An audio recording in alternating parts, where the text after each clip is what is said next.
Сейчас я буду обрабатывать карман с клапаном с двумя обтачками. Детали кроя. Основные детали: обтачка, клапан, подкладка. Наметим место расположения кармана и с изнаночной стороны укрепляем вход в карман флизелином.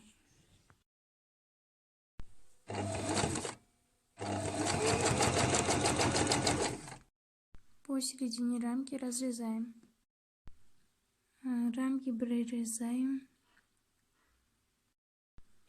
По середине рамки прорезаем.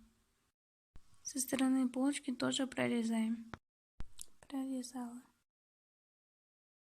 Выворачивала на изнаночную сторону и проутюжила. Сейчас буду закреплять уголочки.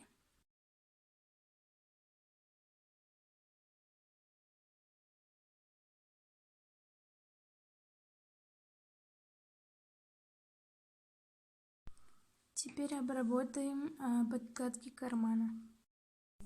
Не забываем проутюжить. Карман готов.